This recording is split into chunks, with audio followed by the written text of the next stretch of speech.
Ryan, this is such a well-crafted script. As a journalist and author, I've got a book coming out next year. I'm interested in the craft. The Easter eggs are such a fan favorite. Do you write the first draft and they come out organically, or do you make a list of them on the side and then put them in? That's a great question. A lot of people would assume that I write this sort of movie as I want to see it, and I don't. I write the first drafts are dramatic. I don't care about comedy, don't care about Easter eggs, I don't care about any of that stuff. I want to know what the stakes are. I want to know what the emotional core of the movie is. And then more than anything, what's the theme? What are we trying to say? And to me, movies, when they're at their best, they transcend a genre and they're a feeling. What's the feeling? What is the feeling I want? Like when you make a movie, you try to sit in the audience the entire time. So, and I know you as a writer, you would know this, but when you're writing, you have to have a sort of a strength and a temerity to sit in a problem for an uncomfortably long period of time, far longer than somebody else may sit in that problem. So I always think of writing as like, it's not a skill. The skill of writing is not so much the important part. It's the patience and the discipline and taste. If you have those things, it might take you longer, but those are your guardrails and they're going to help you get where you need to get. So I interviewed you for the GreenLantern. You've been interviewing me my whole career, Margaret, of course.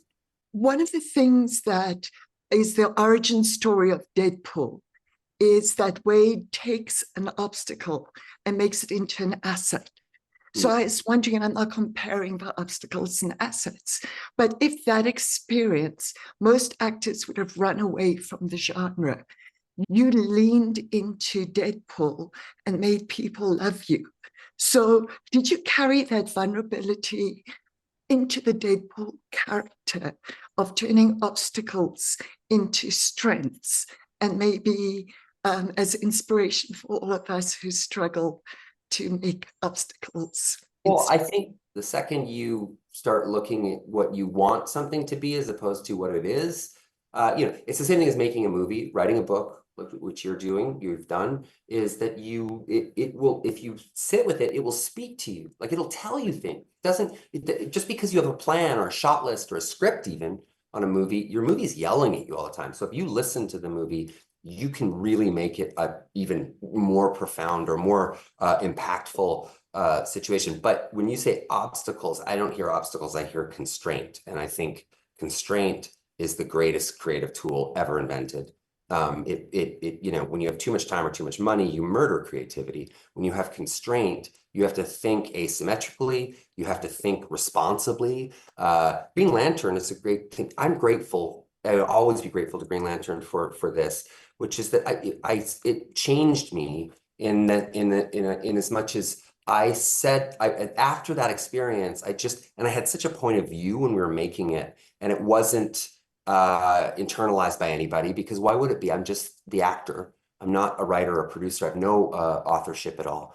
And I said after that movie, I said, I'm not doing anything in that world or on a larger scale ever again unless I have some real authorship. And I'm grateful to Green Lantern for that, because if a movie like any movie fails and it's a bigger budget or it impacts the town and the community in some way, they don't write, so-and-so, director so-and-so's movie failed, or the writer of so-and-so's movie, they write RyanReynolds' movie bombed. And so if I got to own that, and if I'm going to bomb, I'd like to be the architect of my own demise as opposed to a passenger.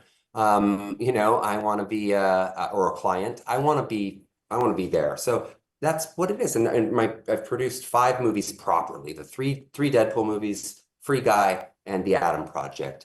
And each one of those I am immensely proud of, and it's just something I feel like every detail mattered to me, and it's something I hope I get to experience for the rest of my career. I hope so. We'll see. Continued success. Thank you. Good luck with your book, Margaret, as well. Congrats.